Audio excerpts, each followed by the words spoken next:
And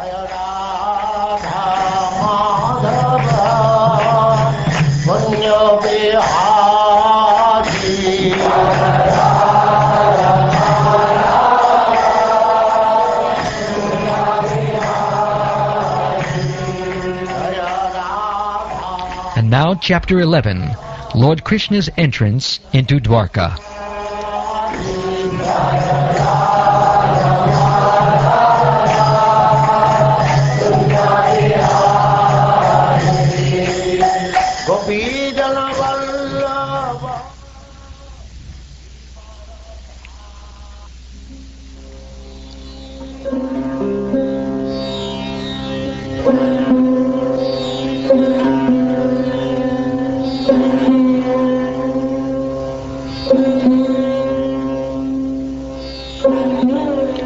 Suta Goswami said, upon reaching the border of his most prosperous metropolis, known as the country of the Anarthas, or Dwarka, the Lord sounded his auspicious conch shell, heralding his arrival and apparently pacifying the dejection of the inhabitants. The white and fat-bowled conch shell, being gripped by the hand of Lord Krishna and sounded by him, appeared to be reddened by the touch of his transcendental lips. It seemed that a white swan was playing in the stems of red lotus flowers. The citizens of Dwarka, having heard that sound which threatens fear personified in the material world, began to run towards him fast, just to have a long-desired audience with the Lord, who is the protector of all devotees. The citizens arrived before the Lord with their respective presentations, offering them to the fully satisfied and self-sufficient one who, by his own potency, incessantly supplies others. These presentations were like the offering of a lamp to the sun. Yet the citizens began to speak in ecstatic language to receive the Lord, just as wards welcome their guardian and father. The citizens said, O Lord, you are worshipped by all demigods like Brahma, the four Sanas, and even the King of Heaven. You are the ultimate rest for those who are really aspiring to achieve the highest benefit of life. You are the supreme transcendental Lord, and inevitable time cannot exert its influence upon you. O Creator of the universe, you are our mother, well-wisher, Lord, Father, spiritual master, and worshipable deity. By following in your footsteps, we have become successful in every respect. We pray, therefore, that you continue to bless us with your mercy.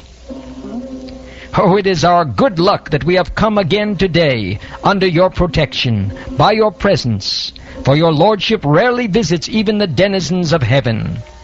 Now it is possible for us to look into your smiling face, which is full of affectionate glances. We can now see your transcendental form, full of all auspiciousness. O lotus-eyed Lord, whenever you go away to Mathura, Vrindavan, or Hastinapur, to meet your friends and relatives, every moment of your absence seems like 1,000,000 years. O infallible one, at that time our eyes become useless, as if bereft of sun. O Master, if you live abroad all the time, then we cannot look at your attractive face, whose smiles vanquish all our sufferings. How can we exist without your presence? Upon hearing their speeches, the Lord, who is very kind to the citizens and the devotees, entered the city of Dwarka and acknowledged all their greetings by casting his transcendental glance over them. As Bhagwati, the capital of Nagaloka, is protected by the Nagas, so was Dwarka protected by the descendants of Vrishni, Bhoja, Madhu, Dashara, Arha, Kukura, Andaka, etc., who are as strong as Lord Krishna. The city of Dwarkapuri was filled with the opulences of all seasons. There were hermitages, orchards, flower gardens, parks, and reservoirs of water breeding lotus flowers all over. The city gateway, the household doors, and festoon arches along the roads were all nicely decorated with festive signs like plantain trees and mango leaves, all to welcome the Lord. Flags, garlands, and painted signs and slogans all combined to shade the sunshine. The highways, subways, lanes, markets, and public meeting places were all thoroughly cleansed and then moistened with scented water. And to welcome the Lord, fruits, flowers, and unbroken seeds were strewn everywhere. In each and every door of the residential houses, auspicious things like curd, unbroken fruits, sugar cane, and full water pots with articles for worship, incense, and candles were all displayed. On hearing that the most dear Krishna was approaching Dwarkadam, magnanimous Vasudeva, Akrura, Ugrasena, Balaram, the superhumanly powerful, Pradumna, Charudeshna, and Samba, the son of Jambavati, all extremely happy, abandoned resting, sitting, and dining. They hastened toward the Lord on chariots with Brahmins bearing flowers. Before them were elephants, emblems of good fortune. Conch shells and bugles were sounded, and Vedic hymns were chanted. Thus they offered their respects, which were saturated with affection. At the same time, many hundreds of well-known prostitutes began to proceed on various vehicles. They were all very eager to meet the Lord, and their beautiful faces were decorated with dazzling earrings, which enhanced the beauty of their foreheads. Expert dramatists, artists, dancers, singers, historians, genealogists, and learned speakers all gave their respective contributions, being inspired by the superhuman pastimes of the Lord. Thus they proceeded on and on. Lord Krishna, the personality of Godhead, approached them and offered due honor and respect to each and every one of the friends, relatives, citizens, and all others who came to receive and welcome him.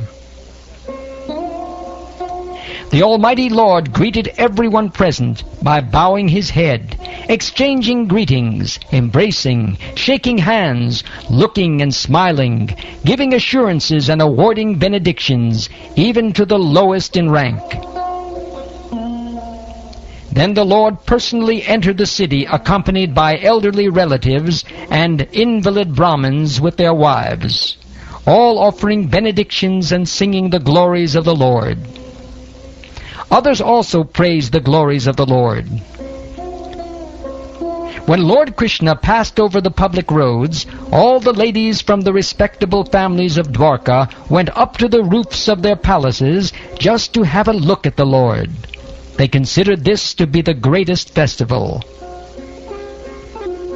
The inhabitants of Dwarka were regularly accustomed to look upon the reservoir of all beauty, the infallible Lord, yet they were never satiated. The Lord's chest is the abode of the goddess of fortune. His moon-like face is the drinking vessel for eyes, which hanker after all that is beautiful. His arms are the resting places for the administrative demigods. And his lotus feet are the refuge of pure devotees, who never talk or sing of any subject except his lordship. As the Lord passed along the public road of Dwarka, his head was protected from the sunshine by a white umbrella. White feathered fans moved in semicircles, and showers of flowers fell upon the road. His yellow garments and garlands of flowers made it appear as if a dark cloud was surrounded simultaneously by the sun, moon, lightning, and rainbows. After entering the house of his father, he was embraced by the mothers present, and the Lord offered his obeisances unto them by placing his head at their feet. The mothers were headed by Devaki, his real mother. The mothers, after embracing their son, set him on their laps.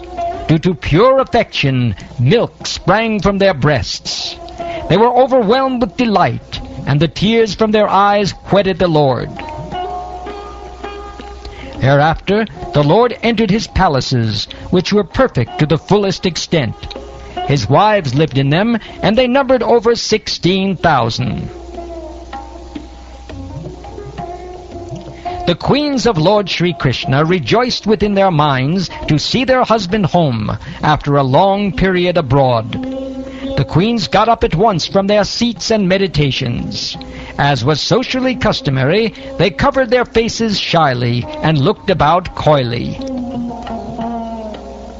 The insuperable ecstasy was so strong that the queens, who were shy, first embraced the Lord in the innermost recesses of their hearts. Then they embraced him visually, and then they sent their sons to embrace him, which is equal to personal embracing. But, O chief amongst the Brigus, though they tried to restrain their feelings, they inadvertently shed tears. Although Lord Sri Krishna was constantly by their sides, as well as exclusively alone, his feet appeared to them to be newer and newer. The goddess of fortune, although by nature always restless and moving, could not quit the Lord's feet. So what woman can be detached from those feet, having once taken shelter of them? The Lord was pacified after killing those kings who were burdensome to the earth. They were puffed up with their military strength, their horses, elephants, chariots, infantry, etc. He himself was not a party in the fight. He simply created hostility between the powerful administrators, and they fought amongst themselves. He was like the wind, which causes friction between bamboos and so sparks a fire. That Supreme Personality of Godhead, Sri Krishna, out of his causeless mercy, appeared on this planet by his internal potency and enjoyed himself amongst competent women as if he were engaging in mundane affairs. Although the queen's beautiful smiles and furtive glances were all spotless and exciting, and although they could conquer Cupid himself by making him give up his bow in frustration, and although even the tolerant Shiva could fall victim to them, still, despite all their magical feats and attractions, they could not agitate the senses of the Lord. The common materialistic conditioned souls speculate that the Lord is one of them. Out of their ignorance, they think that the Lord is affected by matter, although he is unattached. This is the divinity of the personality of Godhead. He is not affected by the qualities of material nature, even though he is in contact with them. Similarly, the devotees who have taken shelter of the Lord do not become influenced by the material qualities. The simple and delicate women truly thought that Lord Sri Krishna, their beloved husband, followed them and was dominated by them. They were unaware of the extent of the glories of their husband, as the atheists are unaware of him as the supreme controller.